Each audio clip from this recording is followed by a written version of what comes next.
Okay, welcome back to Common Sense 101. In this video, we're going to be talking about something that we're kind of used to. Very familiar with. Small towns.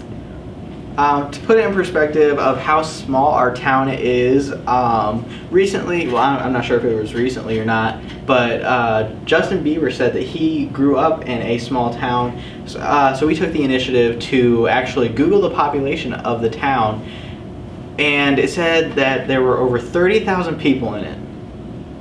Our town has less than 3,000. Yeah. That's a small town. Speaking of Justin Bieber, just real quick, can we take a moment to just honor his early retirement? Okay, that's quick enough. I think it's kind of funny that TV shows kind of like say, oh, we have such a small town, and then they show this huge, enormous school that can hold over it can thousands hold like of 6 kids. of our schools. Yeah, like just stack a bunch of Hayworths on top of each other.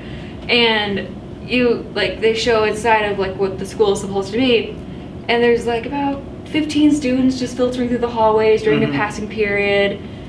And that doesn't happen. I know. On Teennick, there's a show called Degrassi that they kind decided, of painful, but they decided to think that a passing period is this perfect moment for these real deep, intimate conversations, and that doesn't happen. When that bell rings, it is a swarm. Here's a quick clip of what an actual passing period is in an actual small school. You'll notice how there's not less than 15 students just filtering around. Oh no, it's a sea of students. To kind of poke fun at their portrayal of how they think passing periods are, Carly and Emily actually, towards the end of their lunch period, they snuck out and filmed an empty hallway with one student at his locker trying to get books, and that's how TV shows portray passing periods. During like class hours and lunch periods and stuff, there's like, I'll admit that sometimes there's like a couple kids out in the hallways just holding conversations because they don't want to go back to class or anything. Yeah. But the TV shows show it like an actual passing period, and that doesn't happen. When it's literally half the show is that passing period. Yes, that's what gets me. That's what gets me the most about it. Drake and Josh is guilty of it too. Like almost any show on Teennick or something. It's just these passing periods are ridiculous.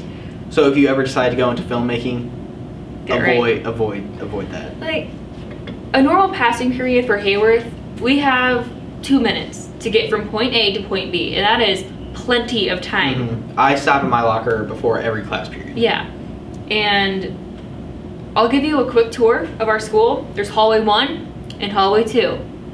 And in the middle of it, there's kind of like an occasional PE, gymnasium, and a cafeteria. And that's about it. We're lumped together with the junior high, and then here's us in the high school.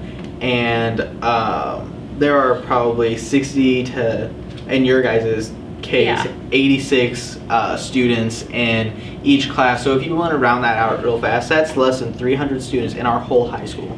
And the graduating senior class, my class, we are the largest class. When have they ever had a class bigger than yours, honestly, though? Never. Like the upcoming freshmen are big, but I don't think they're big, but they're catching up to us.